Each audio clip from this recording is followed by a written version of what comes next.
Bismillahirrahmanirrahim. Assalamualaikum warahmatullahi wabarakatuh.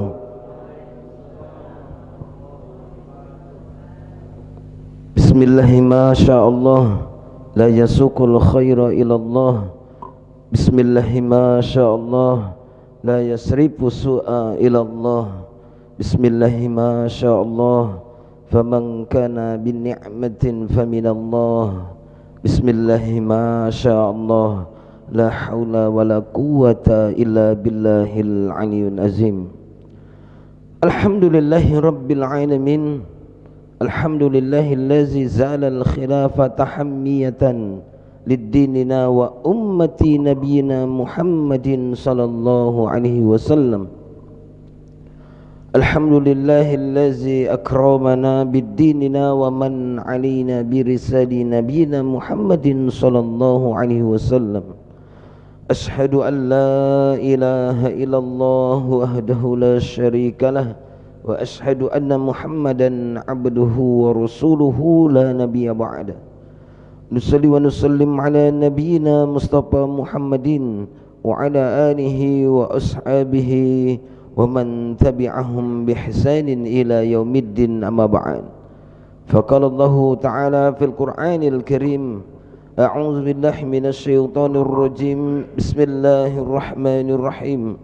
Wasari'u ila maghfiratin min rabbikum wa jannatin arduhas samawati wal ard u'iddat lil muttaqin.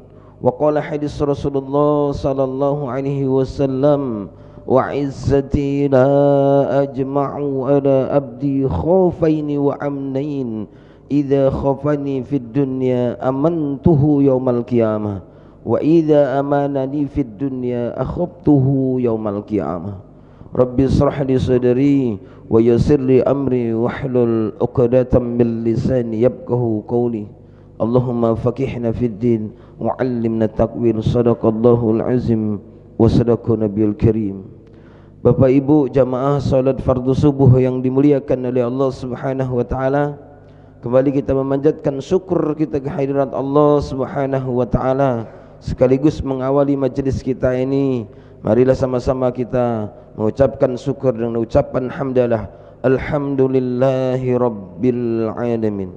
Kemudian bersalawat kepada baginda Nabi Muhammad sallallahu alaihi wasallam, wa bil qawli Allahumma salli ala sayyidina Muhammad wa ala alihi sayyidina Muhammad. Assalamu alayka ya Rasulullah. Baik, kita lanjutkan kembali kajian kita subuh.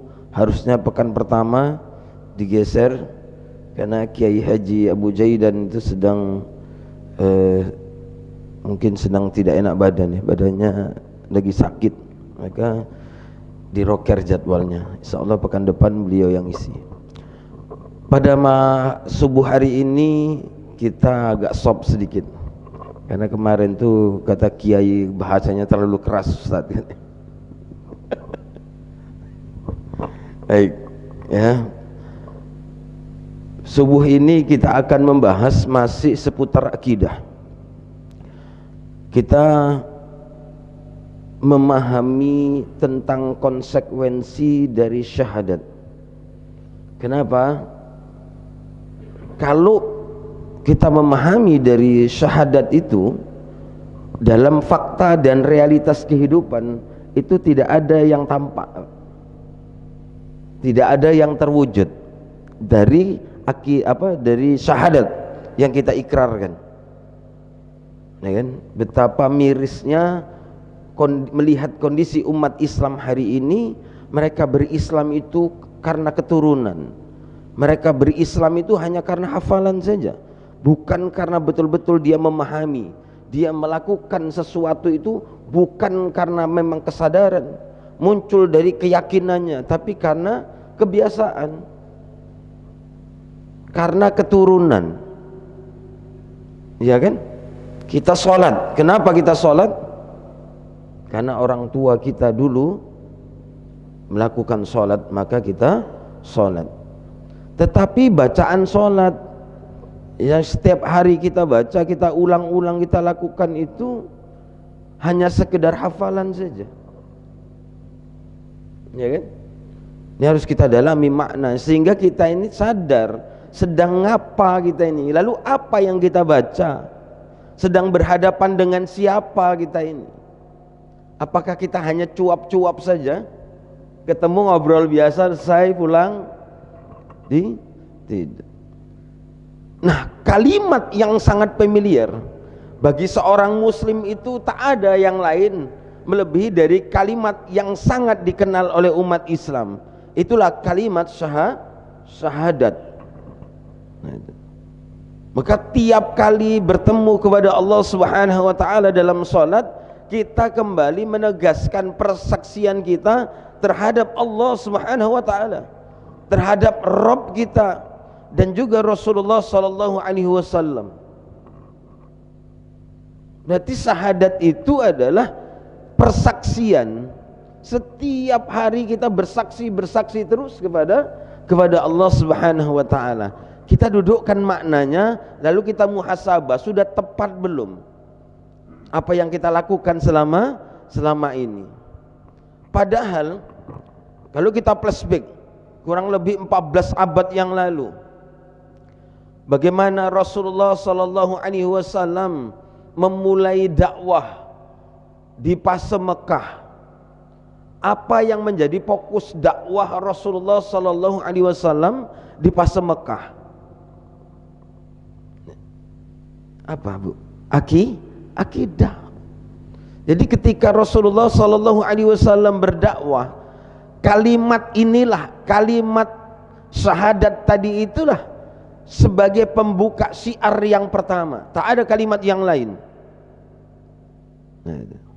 Jadi kalimat pembuka syiar untuk dakwahnya Rasulullah di fase Mekah itulah kalimat syahadat. 13 tahun masa pembinaan sahabat di Mekah itu hanyalah terfokus bagaimana kalimat syahadat itu betul-betul menghujam. Jadi kalimat syahadat itu harus betul-betul menghujam ke dalam diri. Nah, itulah yang menjadi mewarnai diri para sahabat. Jadi bisa dilihat akidah tadi itu yang benar-benar menghujam ke dalam diri setiap muslim ditandai dari ketundukannya. Ketundukan atas apa? Ketundukan atas semuanya, atas segala ketentuan dari Allah Subhanahu wa taala. Supaya dia melakukan sesuatu itu benar-benar hanya karena Allah. Tidak ada yang bisa menghalanginya untuk melakukan sesuatu tadi itu kecuali Allah Subhanahu wa taala. Tapi lihat kita hari ini, sedikit saja ditakut-takuti sudah kabur.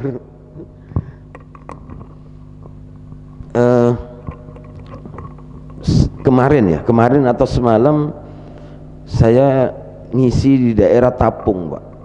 Ya, itu biasa itu jamaahnya banyak melimpah. Saya terlambat karena kurang koordinasi. Biasanya ke sana itu diantar jemput. Saya tunggu sudah lewat jam penjemputan. Ternyata yang menjemput itu sedang umroh. Jadi akhirnya saya harus naik Grab ke sana. Harusnya ada 2 jadwal, asar sama maghrib, tapi yang asar qadarullah tidak terkejar karena kurangnya koordinasi, ngisinya cuman maghrib saja. Biasanya ramai. Ketika saya sampai diajak ngopi karena ada waktu kurang lebih 15 menit, mungkin ada yang ingin disampaikan. Jangan kaget Ustadz kalau nanti waktu kajian itu jamaahnya sudah tak ada. Memang benar-benar tak ada, Pak.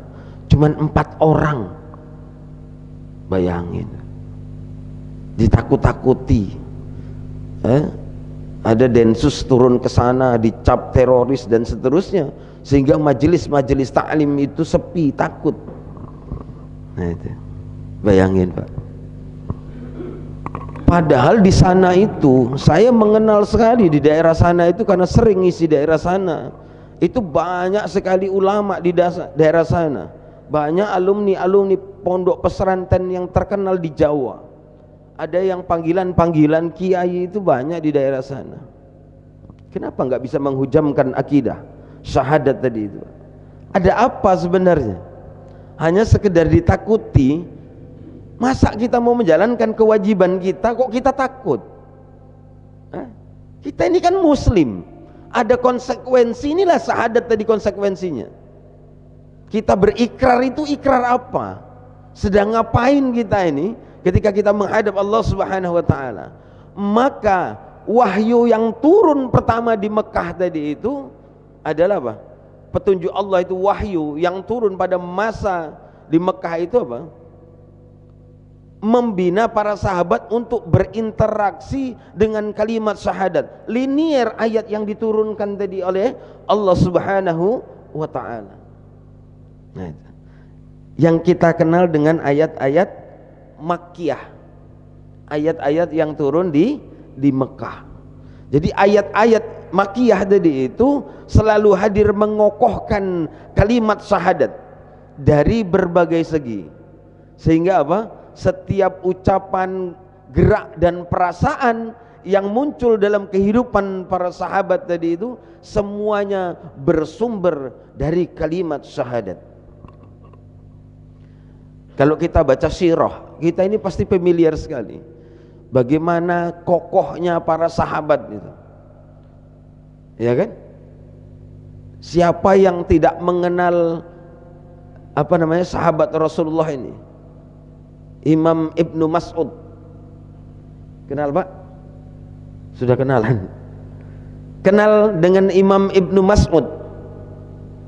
Dalam riwayat dijelaskan itu fisiknya tidak sempurna Pak, tidak sempurna seperti kita kebanyakan tadi itu.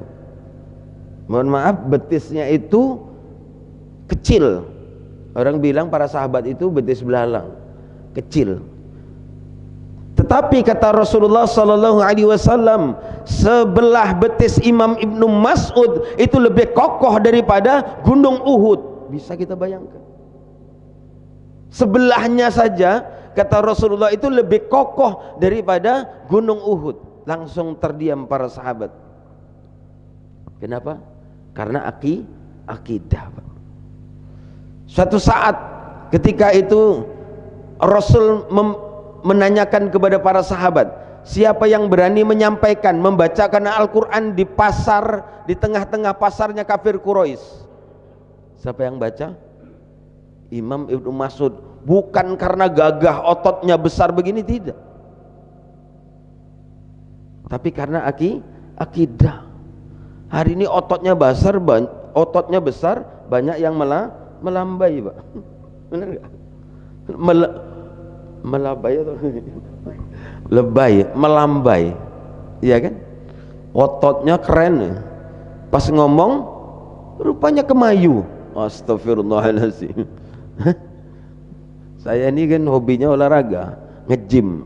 Nah itu masuk komunitas gym. Tujuannya dakwah. Bonusnya otot bagus. Bonusnya istri senang, kan banyak bonusnya Pak. Jadi kalau memahami akidah benar itu berarti bonus saja isinya itu. Dakwah bisa, anak-anak gym yang tadinya itu nggak tahu cara berpakaian yang benar, akhirnya dia berpakaian yang benar, nutup aurat. Yang biasanya minum berdiri pakai tangan kiri, akhirnya minum dia duduk pakai tangan kanan. Yang biasanya nggak mengenal sholat, akhirnya dia sholat. Yang nggak bisa ngaji, akhirnya dia ikut ngaji. Nah, itu. Begitu dakwah tadi itu, begitu sahabat dulu melakukannya. Karena memang kita ini diminta oleh Rasulullah agar mencontoh juga para sahabat. Alaikum bisunnati wa sunnati khulafaur rasyidin. Itu kan perintah dari baginda Rasulullah sallallahu alaihi wasallam. Bayangkan, yang kuat itu apa? Akidah. Tidak ada rasa takut sedikit pun menyampaikan kebenaran. Kadang kita ini suka ngarang takdir.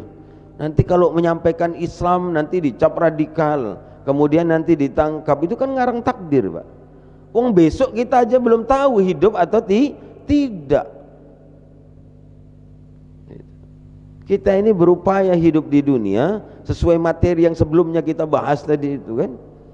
Ujian, bukan ujian main-main. Ujian tentang amal soleh. Bagaimana mungkin kita mampu melakukan amal soleh kalau akidah kita ini masalah. Thalabul ilmi itu adalah fadha'il amal atau amal soleh yang paling besar sebelum perkara dakwah. Tetapi itu juga ditinggalkan, ya kan?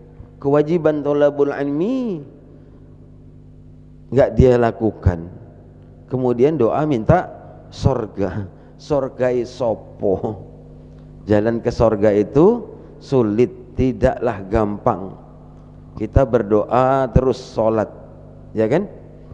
Minta jalan keselamatan. Bapak ibu tahu jalan keselamatan? Siratal ladzina an'amta alaihim. Itu setiap sholat kita minta kepada Allah. Tahu enggak jalan kebenaran itu yang ditempuh oleh Rasulullah dan juga para sahabat itu seperti apa? Sunnatullah. Kalau orang yang beriman, dia akan mengalami hal yang sama. Mustahil orang yang beriman dalam fase kehidupan fitnah hari ini, mulkan jabariyah, hidupnya kok nyaman aman. Mustahil. Gak mungkin, Pak. Karena jalan keimanan, jalan keselamatan itu sama yang ditempuh oleh Rasul dan juga para sahabat. Kerja pagi, pulang sore, ya kan, ngumpul sama anak istri, pas hari Ahad liburan, ya kan, terus mati minta sorga sopo. Benar ya?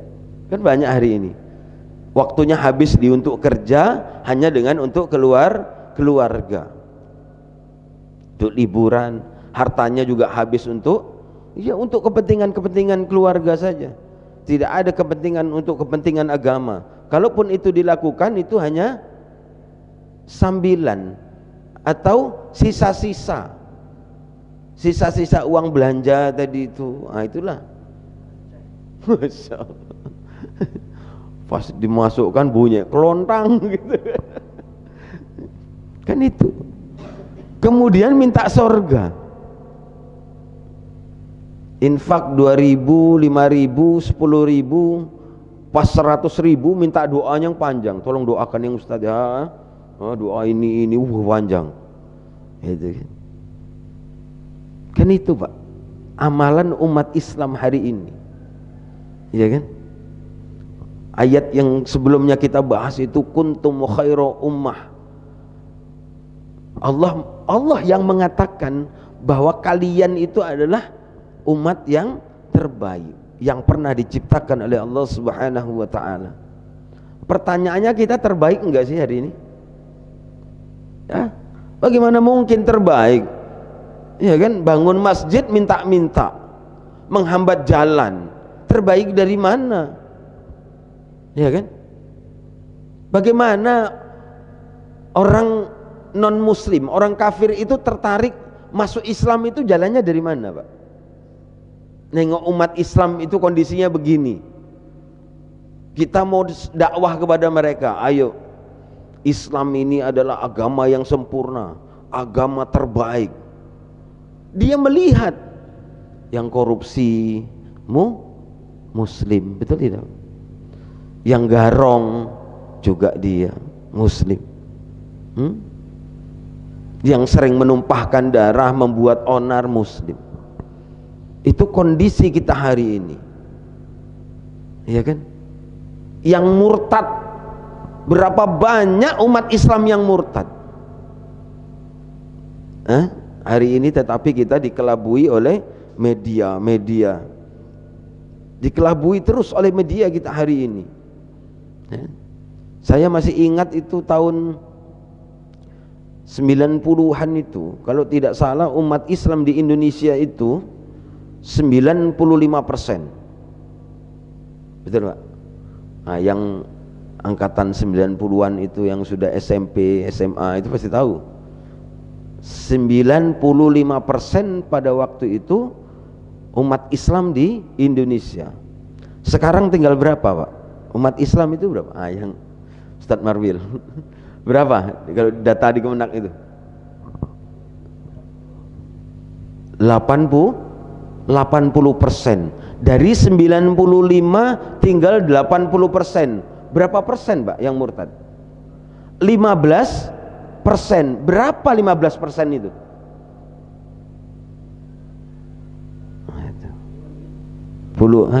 Puluhan juta Pak. Angka sedikit atau banyak? Banyak, luar biasa. Ini fakta harus diungkap. 95% tinggal 80 atau paling banter 85%. Selebihnya murtad. Kalau ada orang murtad, siapa yang berdosa? Orang itu yang murtad kan gitu. Ngapa pula? Kami ini anak soleh Pak Ustadz, rajin sholat, rajin ngaji, cinta Allah, cinta Rasul sampai mati. Wah itu kan. Siapa yang berdosa? Orang itu. Ngapa pula dia murtad Ustadz? Kami ini anak soleh. Gitu kan. Kalau dibacakan ayatnya, ketawa pun tak bisa. Ya. Siapa yang berdosa kalau ada orang murtad? Seluruh kaum muslimin. Tak usah berebut dosa, dibagi rata. Allah nanti bagi, selalu aja. Kita qiyamul lail, Allahu Akbar, dikasih juga dosa, tenang aja. Jadi dari mana letaknya syahadat tadi itu? Gak tampak dalam kehidupan kecuali hanya yang privat-privat saja. Islam hari ini hanya nampak dalam kehidupan privasi saja. Dalam kehidupan umum tidak tampak Islam. Ya kan? Kita sudah berikrar dalam syahadat tadi. Lalu kita dudukkan tentang definisi syahadat. Asyhadu berarti apa? Saya bersyahadat. Sedangkan secara bahasa syahadah itu mempunyai arti 3 secara bahasa. Al-i'lanu, kemudian al-wa'du, al-qasamu. Ya kan? Itu dari sisi bahasa tentang syahadat. Al-i'lanu itu apa? Pernyataan jiwa, kita telah menyatakan kepada Allah Subhanahu wa taala. Nah itu. Kemudian kita telah berjanji, kita memberikan pernyataan al-wa'du, kita juga berjanji, kemudian dikosam lagi. Al-qasamu, kita bersumpah. Wayang. Kan itu kan syahadat Pak. Lalu di mana aplikasinya dari syahadat tadi itu? Katanya Ustadz ini kajian ringan, ini berat nih Ustadz. Nggak ada kajian yang ringan dalam Islam itu, tak ada. Semuanya berat. Sampai betul-betul kita ini terbiasa. Sampai betul-betul kokoh akidah kita itu, barulah dia tahu mau seberat apapun dia hanya tujuannya hanya ridha Allah, apapun resikonya dia nggak peduli, yang penting mendapatkan ridha Allah Subhanahu wa taala. Nggak peduli dia. Begitulah para sahabat dulu. Imam Ibnu Mas'ud tadi itu, kemudian dia berangkat ke pasar, dia bacakan Al-Quran. Kemudian ketika baca Al-Quran itu apa? Tentu dipukuli sama orang kafir Quraisy itu Pak, di tengah pasar itu, dikeroyok, bengkak wajahnya, balik dia. Begitu balik, andaikan engkau perintahkan lagi wahai Rasul, aku berangkat. Dalam kondisi begitu berangkat lagi. Coba, wajar saja para sahabat itu dijamin masuk surga. Itulah ayat yang kita ikrarkan. Siratal ladzina an'amta alaihim, itu jalan mereka, harus kita ikuti. Kan kita minta, kemudian diuji oleh Allah, jalan kita yang kita minta, habis itu ngeluh. Kan aneh itu kan. Ini kan banyak karena nggak paham, hanya sekedar hafalan. Gimana mau khusyuk salat? Mustahil. Tak paham, mustahil dia khusyuk. Mustahil, Pak. Nggak paham apa yang dia ucapkan, apalagi hanya sekedar hafalan. Di situ ada ayat mengancam, dia bodoh amat. Hah? Ada ayat ancaman yang begitu mengerikan, bodoh amat. Yang penting baca, ruku, selesai salam, doa, ya Allah kasih sorga, gitu kan. Nggak peduli. Dijanjikan neraka, dijanjikan sorga, nggak tertarik. Kan gitu Pak kondisi hari ini. Ditawari sorga nggak tertarik, ditakut-takutin neraka nggak takut. Kenapa? Ya kan? Para sahabat dulu itu tahu Pak Bu, melakukan satu dosa saja, itu seperti, ya Allah, bagaimana mereka memikul beban malunya sangat luar biasa. Itu dosa yang tidak disengaja yang mereka lakukan. Kita hari ini tak usah dosa kecil, dosa besar itu dianggap dosa kecil. Sama seperti lalat hinggap di wajah kita, itu dosa besar, gitu kan, pergi. Apalagi dosa kecil nggak dianggap sama sekali. Coba kita uji. Pajak di dalam Islam hukumnya apa, Pak? Pajak itu di dalam Islam itu hukumnya apa? Haram. Tapi di negara kita hukumnya apa, Pak? Pajak wajib. Apa yang diharamkan oleh Allah dihalalkan, betul tidak? Semuanya dipajak, hulu hilir pajak. Betul enggak, Pak? Yang kita nikmati motor, beli motor itu kena pajak enggak? Kena pajak. Pas kita naiki kena pajak enggak? Kena kan, Pak? Bapak beli BBM itu kena pajak enggak? Kena. Mau beli motor dipajak, kita naikin dipajak, parkir pajak, mau jual pajak lagi, kita dikepung pajak. Sholat hukumnya apa, Pak? Wajib. Di dalam negeri kita ini sholat hukumnya apa? Mubah. Betul nggak, Kiai? Sholat di negara kita hukumnya mubah. Yang sholat monggo, yang tidak monggo, betul nggak? Ada sanksi? Tidak ada. Beda dulu di zaman generasi Islam dulu, zamannya para sahabat tadi itu. Ketika di fase Madinah selesai persoalan syahadat ini, sudah selesai di fase Mekah, masuk ke fase Madinah, pengaplikasian. Siapa yang tidak sholat, bukan meninggalkan sholat, yang tidak sholat berjamaah di masjid. Bagi laki-laki yang tidak sholat berjamaah di masjid, dibakar rumahnya, kata Khalifah Abu Bakar As-Siddiq. Kira-kira, Pak, andaikan berlaku lagi ya, tapi insya Allah tidak lama lagi Islam akan memimpin dunia kembali, akan tegak lagi Islam, karena sudah dikhabarkan oleh baginda Rasulullah SAW. Cuman ketika kita tegak Islam itu, kita ini apa kontribusinya? Nah, itu yang harus kita pikir. Apakah kita cuman penonton? Kalau penonton itu dapat piala enggak, Pak? Contohnya ini, lagi demam lagi demam piala dunia. Bersorak, sampai begadang, benar nggak? Gadang, sampai kadang-kadang tinggal waktu sholat di jamak, jamak kosor, jamak kosor sholatnya tadi itu, gara-gara bola, bersorak. Kemudian yang juara, yang bersorak tadi dapat piala nggak? Tidak. Yang dapat piala siapa? Pemain.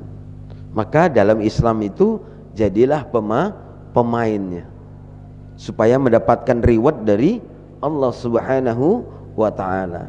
Ikut berkontribusi untuk menegakkan agama Allah tadi. Mau apa lagi mau kita harap? mengharap ridha Allah Subhanahu wa taala, kemudian kita abai terhadap syariatnya, maka itulah dipertanyakan syahadatnya. Nah itu, jadi konsekuensi secara bahasa syahadat itu kita telah menyatakan diri kita, kemudian kita ini telah berjanji, kemudian ditutup dengan sumpah, dan kita telah bersumpah kepada Allah Subhanahu wa taala, asyhadu an la ilaha illallah. Apa artinya itu? Bersaksi tiada Tuhan selain Allah. Wa asyhadu anna Muhammadan abduhu wa rasuluh. Kita juga telah bersaksi bahwa semuanya hafal. Aplikasinya ada enggak itu? Tiada Tuhan selain Allah. Berarti tidak ada yang ditaati di dunia ini selain Allah. Ketika Allah telah memerintahkan, apa konsekuensi dari syahadat? Sami'na wa ata'na. Nampak sorga lagi, Bu? Tak nampak lagi sorga tadi. Kita baca ini tak nampak lagi. Itu. Bagaimana supaya nampak? Sungguh-sungguh belajar Islam, korbankan apa saja, karena belajar itu dia harus wakaf, mewakafkan waktu. Hari ini kalau diajak ngaji apa? Cari waktu kosong. Itu sampai kiamat dia belajar nggak akan paham Islam. Ayo ngaji, tunggulah Ustaz, saya masih sibuk Ustaz. Yang memerintahkan thalabul ilmi itu siapa? Ustadz atau Allah? Allah yang memerintahkan. Ustadz ini hanya menjalankan kewajiban menyeru, mengajak. Lalu banyak jawaban umat Islam hari ini kalau diajak ngaji itu sesuaikan waktu. Ada ustadznya yang harus menyesuaikan waktu jamaah. Betul nggak? Saya tak ada waktu Ustaz, cuman bisanya hari Ahad. Bisa nggak Ustaz hari Ahad? Keren kan? Hari ini begitu. Dulu tahu nggak ulama-ulama kita itu bagaimana mereka itu menuntut ilmu, mendatangi guru. Berbulan-bulan mereka itu berjalan mendatangi majelis-majelis ulama terdahulu. Kenal Imam Hanafi, mazhab yang tua. Imam Hanafi itu beliau mengatakan, aku lebih cintai, aku lebih senang duduk bersama guru, bersama para guru, bersama para ulama, daripada aku menguasai beberapa bab kitab fikih. Menguasai loh ya. Hari ini tak usah berapa bab fikih itu kan. Satu dalil tentang fikih itu aja sudah nebasi orang kerjanya. Benar gak? Ya itu. Ulama terdahulu itu begitu. Kenapa? Kalau duduk bersama guru bukan satu bab fikih lagi aja yang kita dapatkan, lebih dari itu. Nah, begitu ulama-ulama terdahulu menghargai majelis-majelis para guru. Maka berat mengemban dakwah hari ini. Harus sama seperti sifatnya para sahabat. Kalau enggak akan mampu dia. Harus ikhlas, harus mukhlis. Benar-benar harus mukhlis mengemban dakwah ini. Betul-betul menjadi orang pilihan. Ya kan? Sudah tak ada privasi dalam dirinya. Dia ini sudah milik umat. Dia lebih dahulukan perintah Allah daripada kesenangan keluarga, anak, istri. Nah, itu yang berat. Ya kan? Harus berkorban. Itulah secara bahasa saja betapa sulitnya kita mengaplikasikan syahadat yang kita ikrarkan kepada Allah Subhanahu wa ta'ala. Kemudian kata syahadat itu merupakan fi'il, fi'il mudhari lagi. Dia berlaku sekarang dan juga sampai kapan? Sampai selesai umur kita di dunia. Begitu kita syahadat itu berlaku sampai kapan saja. Kapan kita bersyahadat? Di alam ruh. Tetapi setelah kita diturunkan di dunia, dihitung setelah dia balik. Setelah dia balik, baru Allah minta. Ya kan? Dulu kita pernah berikrar, alastu birabbikum.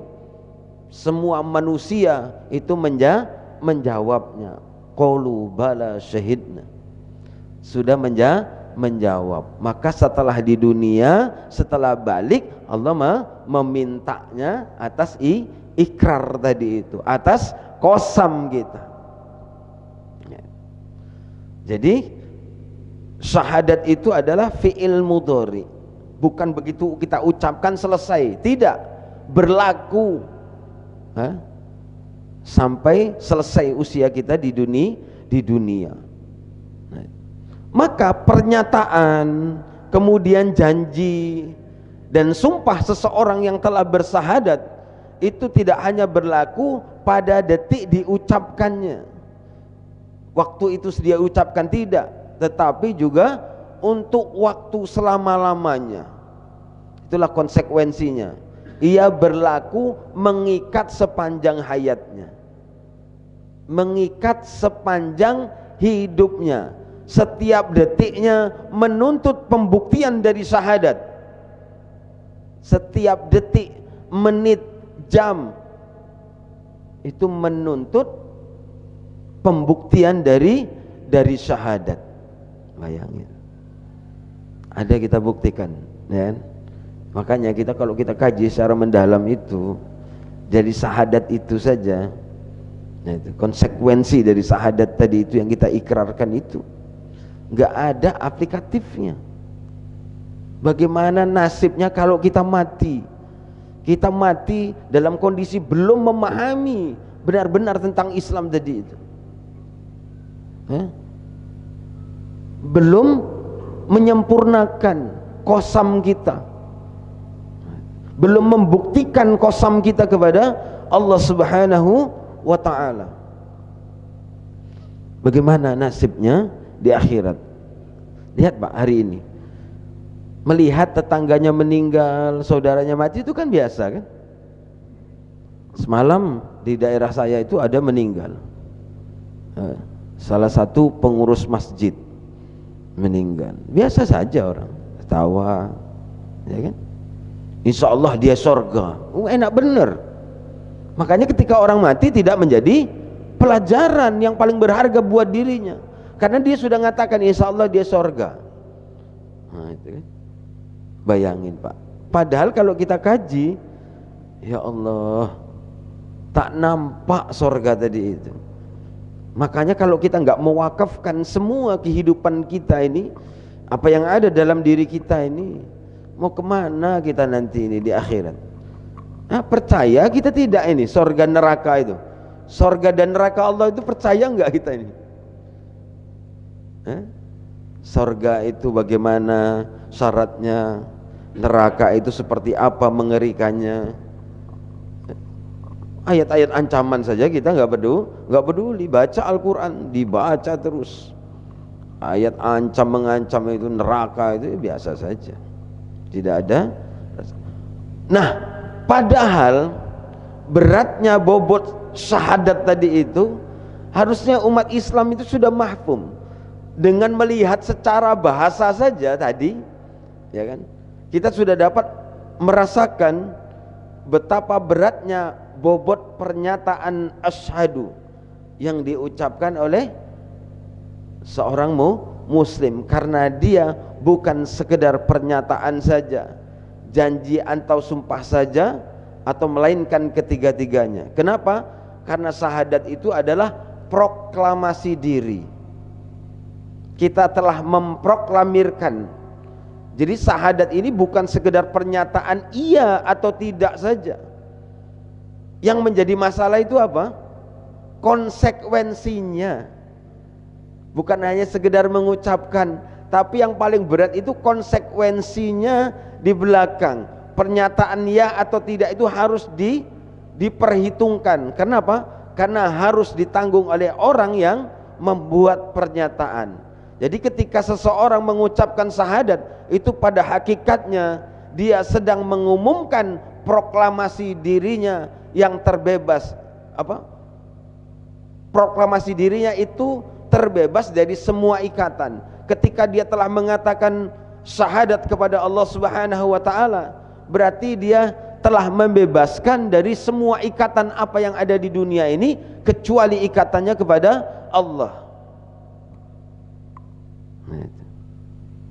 Ikatan itu hanya ikatan kepada Allah. Makanya Allah katakan wa'tasimu bihablillahi jami'a. Itu karena konsekuensi dari syahadat. Buahnya itu apa? Wala tafarruqu. Enggak ada perpecahan. Kita hari ini sih disibukkan kita ini berpecah, berselisih dalam urusan-urusan yang tidak harus berselisih. Hari ini berselisih, adu dalil, ya Allah, adu alumni, betul nggak? Adu alumni, alumni kami yang paling keren nih, datang yang ngono gitu juga, enggak lah, ini pertama didirikan oleh para sahabat dulu, kan gitu, saling merendahkan. Nah itu. Nah, kondisi kita melihat kondisi hari ini. Maka sejak saat itu ketika kita telah mengumumkan atau memproklamirkan tadi itu bahwa kita harus berbeda dengan lainnya, dengan ikatan lainnya. Segala atribut dan identitas yang kita sandang itu mencerminkan arti proklamasi yang kita ikrarkan, yang kita kumandangkan. Maka bisa dilihat yang benar syahadatnya, yang benar-benar paham, dia akan berbeda dengan yang lainnya. Nggak enak hidup di zaman fitnah hari ini, Pak. Berat sekali. Kenapa? Karena Rasul mengatakan seperti menggenggam bara api, Pak. Memegang teguh syahadat tadi itu, mengamalkan syahadat tadi itu seperti menggenggam bara api, panas, konsekuensinya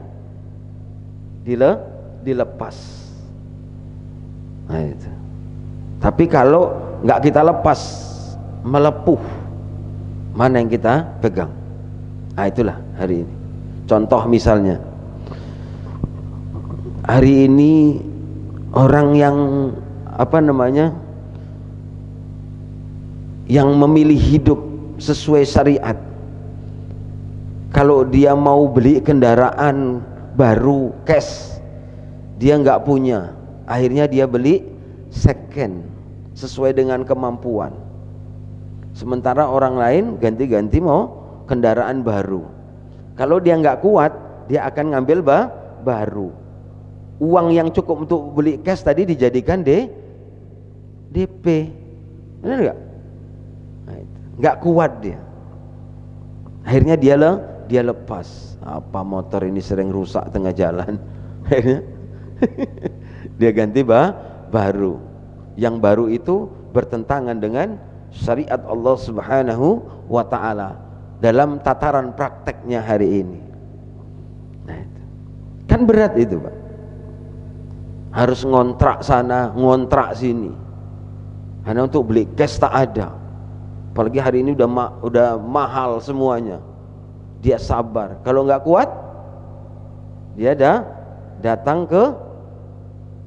akhirnya datang ke bank, abang. Itu kan. Datang di awal, abangku sayang. Lama-lama nggak kuat ditendang. Menggenggam bara api, berat. Nah itu ya, Bapak Ibu jamaah yang dirahmati Allah Subhanahu wa taala. Maka di dalam surat Ali Imran ayat ke-64, fa in tawallau faqulu ashhadu bi anna muslimin. Itu ayat ini menjelaskan kalau mereka berpaling, ya, maka katakanlah, saksikan bahwa kami ini adalah orang-orang yang menyerahkan diri kepada Allah Subhanahu wa taala. berarti penyerahan diri totalitas. Syahadat tadi, ketika kita bersyahadat itu betul-betul tidak ada yang bisa memalingkan kita. Kita betul-betul menyerahkan diri kepada Allah Subhanahu wa ta'ala. Siap mau diapain saja oleh Allah, sudah siap. Apalagi cuman diatur, siap diatur oleh aturan Allah. Hari ini justru banyak yang fobia, takut kepada aturan keyakinannya. Dia agama Islam, tapi dia menolak diatur oleh aturan Islam. Dia beragama Islam, menolak diatur oleh aturan Islam, tapi dia sholat mengikrar terus, dia syahadat terus. Ya, itulah mengapa Abu Jahal itu tidak mau mengucapkan 2 kali syahadat. Bukan dia nggak hafal, bukan dia nggak bisa mengucapkan, tapi dia tahu konsekuensinya. Ini Abu Jahal dia tahu, makanya dia tak mau bersyahadat. Bapak Ibu silakan buktikan teman-teman di sekeliling kita ini yang tidak sekeyakinan dengan kita, yang tidak seakidah dengan kita, mereka itu bisa baca sholat, mereka bisa sholat. Apalagi yang hidup di lingkunganmu muslim. Di podcast itu kita sering dengar itu, mereka membaca Al-Quran, bisa nggak dia? Membaca Al-Quran bisa, bahkan dia tahu hukum tajwid. Bayangin nggak? Dia tahu hukum tajwid, dia tahu tawakal, makna tawakal tahu. Tapi hanya sekedar tahu. Dia bisa membaca Al-Quran, mungkin dia hafal surat Al-Fatihah, dia mungkin hafal surat-surat pendek. Coba dia suruh mengucapkan syahadat, coba ucapkan asyhadu alla, pasti dia nggak mau. Mereka itu tahu. Coba Pak, tes. Saya sudah berapa kali saya tes. Dia baca ini baju. Coba saya minta kamu bacakan 2 kalimat yang pendek. Asyhadu alla ilaha illallah wa asyhadu anna Muhammadar Rasulullah. Hafal nggak? Hafal Ustaz. Coba baca. Dia ketawa. Nggak mungkin dia mau baca. Dia tahu konsekuensinya. Ketika membaca itu dia sudah muslim, dan dia harus terikat dengan syariat Islam. Nah, itu. Jadi bukan karena Abu Jahal itu nggak dapat mengucapkan, ya kan? Tetapi karena dia tidak sanggup menanggung konsekuensi di balik pernyataan 2 kalimat syahadat tersebut. Kalau kita ini kan gampang-gampang saja mengucapkan tadi itu, sholat. Apalagi sholat sendiri, kemudian ditunggu pekerjaan, wah itu secepat kilat tuh.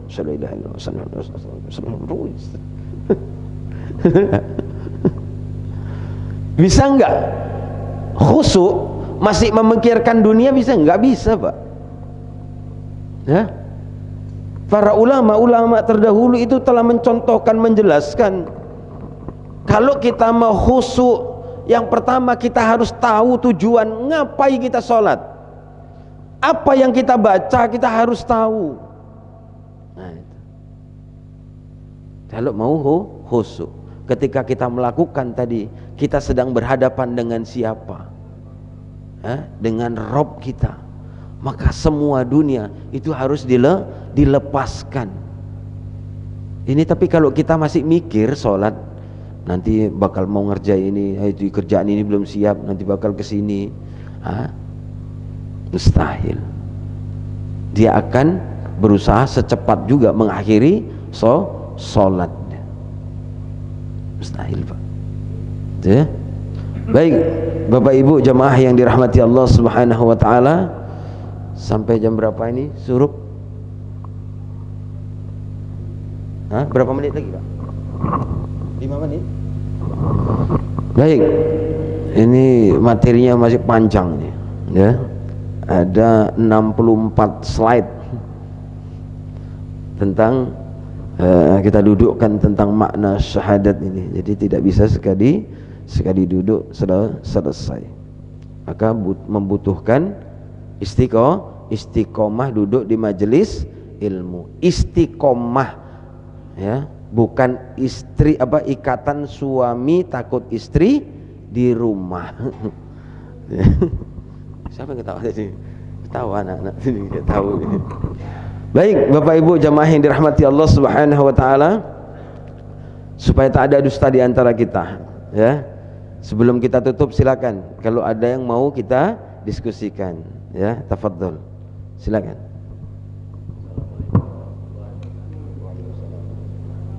Mungkin kita kenal ya dengan ulama besar kita yaitu Hamzah. Beliau pernah mengatakan, kalau kamu melihat orang Islam, lihatlah pada waktu Idul Fitri, sholat. Tapi kalau kamu melihat orang Muslim atau beriman, lihatlah pada waktu subuh. Jadi kalau saya kaitkan dengan ceramah Ustaz tadi, presentasinya itu akidah. Tapi beliau itu dengan kawan-kawan mempunyai suatu solusi, ya, walaupun itu tantangannya penjara dan nyawa, dan tidak buktikan oleh Hamzah sendiri. Nah, dalam hal ini kalau saya saya hubungkan lagi dengan kondisi yang sekarang ini, ya, banyak pemikir-pemikir Islam, ya, tetapi mereka ini misinya nggak jelas dengan dasar ilmu sekuler mereka, idealisme mereka, sehingga mereka membangun opini-opini yang berbeda, masing-masing berbeda. Mereka bukannya tidak mengenal Islam, malahan sudah mendapat kita dan segala macamnya. Nah, di dalam ini presentasi mereka itu bagaimana terhadap yang Ustaz katakan tadi bahwa kita ini Muslim keturunan, ya memang begitulah keadaannya, kan begitu. Nah, yang saya pertanyakan, apakah misi mereka ini tidak ada solusi bagaimana kata sepakat mereka di atas, kan begitu Ustaz? Ya, jadi dengan ada kata sepakat inilah yang mereka sosialisasikan kepada umatnya, kan begitu. Jadi terbentuklah suatu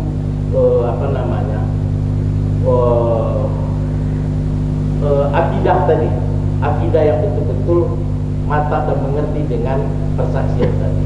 Nah, itulah bedanya dengan para ulama dulu. Nah, yang saya miriskan sekarang itu tadilah. Nah, itu aja Pak. Ya. Nah, cuman solusinya? Baik. Memang ya miris ya kalau kita bahas secara mendalam, itu pasti kita tarik nafas melihat kondisi ini. Padahal kalau Muslim itu memahami tadi itu, nggak mungkin Islam itu terpuruk, benar kan? Nggak mungkin kita berpecah belah. Tapi kenapa begitu? Ya itu tadi, ya butuh kita ini yang pertama mengkaji itu harus penuh dengan keimanan, butuh kesadaran, ya. Tidak ada kepentingan yang lebih penting kecuali kepada Allah Subhanahu wa ta'ala. Jadi apa yang kita lakukan ini semata-mata karena perintah Allah, bukan karena keinginan pribadi, kelompok, tidak. Nah, kenapa sulitnya menyatu? Ya suka tidak suka, Pak. Kita ini lahir ya ke dunia ini dalam kondisi memang Islam itu tidak ada yang menjaga. Islam sampai kepada kita dalam perspektif kapitalis yang sekuleristik. Suka tidak suka, faktanya begitu. Percaya tak percaya, itulah fakta. Dan kita belajar Islam itu banyak yang sudah direduksi, ya. Islam, ajaran-ajaran Islam itu telah dikuburkan. Banyak yang dikuburkan, kemudian yang sampai itu sebagian juga dikaburkan, iya kan? Lalu agama Islam yang disebut Allah sendiri yang menyebut agama yang paripurna, agama yang sempurna, lalu hari ini tidak ada bedanya dengan agama-agama samawi. Benar tidak, Pak? Tidak ada bedanya. Kalau agama cuma mengatur ritual, agama terdahulu juga cuma ritual saja. Lalu apa bedanya? Itu yang direduksi tadi itu, ya kan? Itu dihilangkan. Yang disebut itu pasludin anil hayah, pemisahan antara agama dengan kehidupan. Nah, itu. Jadi agama tidak boleh ikut campur untuk mengatur kehidupan manusia, itu tak boleh. Lalu ayat-ayat tadi itu yang berbicara tentang pengaturan kehidupan itu mau dikemanakan? Al-Quran, ya kan? Atau mau dilewati aja bacaannya? Padahal Al-Quran itu sudah final, betul kan Pak? Al-Quran sudah final. Maka pernyataan-pernyataan ulama terdahulu itu banyak maknanya yang dikaburkan, dipenggal-penggal sedikit. Untuk kepentingan apa? Ya kepentingan penjajah lah. Tidak ada ulama-ulama terdahulu yang tidak merasakan dinginnya jeruji besi itu, betul tidak Pak? Sekelas Buya Hamka itu, apa yang diperjuangkan Buya Hamka itu? Syariat Islam, pasti bertentangan dengan di luar syariat Islam. Hadratus Syekh Hasyim Asy'ari, untuk apa mendirikan NU? Untuk menegakkan Islam. Kiai Haji Ahmad Dahlan, tetapi sejarah itu justru hari ini dikaburkan. Bayangkan, sejarah yang sampai kepada kita atau ajaran-ajaran yang sampai kepada kita itu sudah dikaburkan. Coba yang dari pesantren, ada enggak kitab Babul Khilafah? Bab khilafah itu ada enggak di pesantren kitabnya, Pak? Ada enggak? Ada, tapi dikaji tidak? Tidak. Ya kan? Kenapa enggak dikaji? Apa hukumnya tadi itu?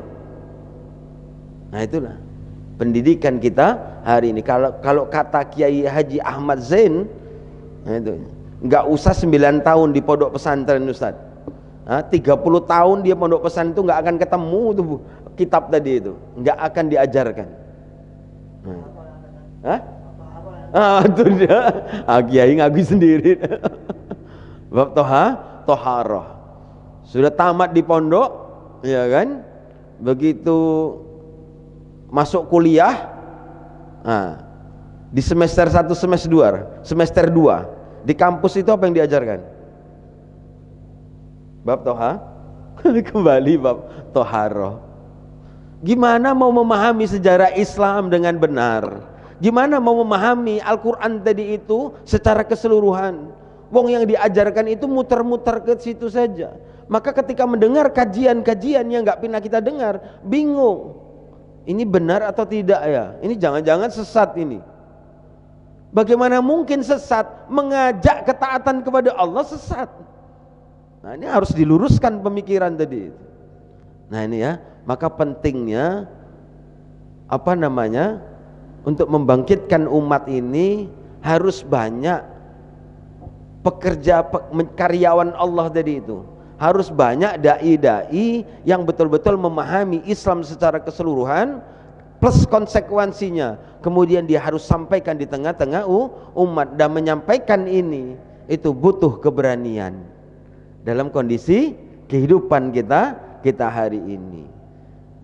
Jadi kalau mengajak ketaatan totalitas kepada Allah, dihukum, dicap dia sesat, berarti kita harus mahfum yang sesat yang mana. Masa iya ngajak ketaatan kepada Allah, mengajak masuk surga sesat, yang mengajak ke neraka, yang mengajak dimurkai Allah, itulah yang sesat. Maka ketika ada kalimat-kalimat stigma-stigma buruk terhadap Islam, butuhnya kita memahami dengan utuh dan benar, sehingga kita tidak bisa dipalingkan dari Islam. Nah begitulah kira-kira. Wallahu a'lam bishawab, ya. Insyaallah terus kita dalami Islam ini ya. Insyaallah kita akan paham tadi kenapa kok terjadi begini hari ini, gitu ya. Lalu apa sikap kita? Nah itu makanya butuh terus kita mendalami Islam. Baik, silakan kalau ada lagi. Sudah, baik, karena sudah habis waktunya, tidak ada lagi yang kita diskusikan, maka kita cukupkan. Sama-sama kita baca hamdalah. Alhamdulillahirabbil alamin, wallahu a'lam bishawab, wal afu minkum. saya serahkan kepada moderator. Assalamualaikum warahmatullahi wabarakatuh.